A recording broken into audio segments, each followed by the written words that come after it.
As 2018 comes to an end, we're taking a look back at some of the top stories of the year. There was no shortage of political drama from the midterm elections, which are going to shake up Washington in 2019, to a bruising confirmation battle for a Supreme Court justice and continuous shakeups within the president's staff. Looming above it all, a special counsel Robert Mueller's Russia investigation. CBS 4's Mola has more details from the White House.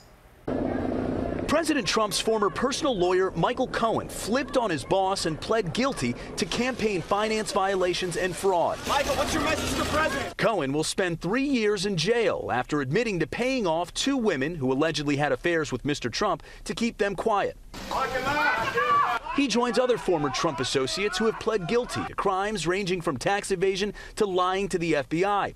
All have agreed to cooperate with special counsel Robert Mueller's Russia investigation. Attorney General Jeff Sessions was forced to resign in November, in large part because he recused himself from overseeing the Mueller probe. He should have certainly let us know if he was going to recuse himself, and we would have put a different attorney general in. And former Secretary of State Rex Tillerson found out he was fired when President Trump tweeted Mike Pompeo would be his replacement. We were not really thinking the same.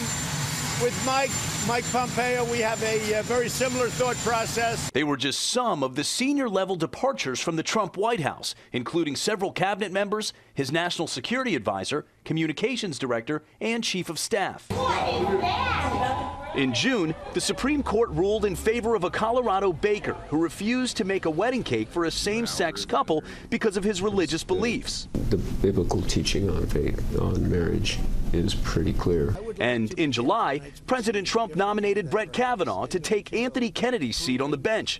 But it was a contentious confirmation, with several women from Kavanaugh's past coming forward with allegations of sexual abuse. I believed he was going to rape me. I tried to yell for help. When I did, Brett put his hand over my mouth to stop me from yelling. Judge Kavanaugh vehemently denied the allegations. My family and my name have been totally and permanently destroyed by vicious and false additional accusations. President Trump made Kavanaugh and immigration key topics in the midterm elections in order to stir up the GOP base. He even deployed the military to the border to confront a caravan of refugees from Central America. You look at what's marching up, that's an invasion. That's an invasion.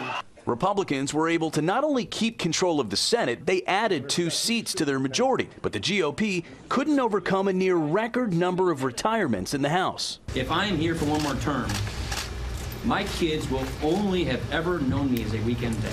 The blue wave swept Democrats to power in the House with a 40-seat majority, likely making Nancy Pelosi the next Speaker of the House. Mola Lenghi, CBS News, Washington.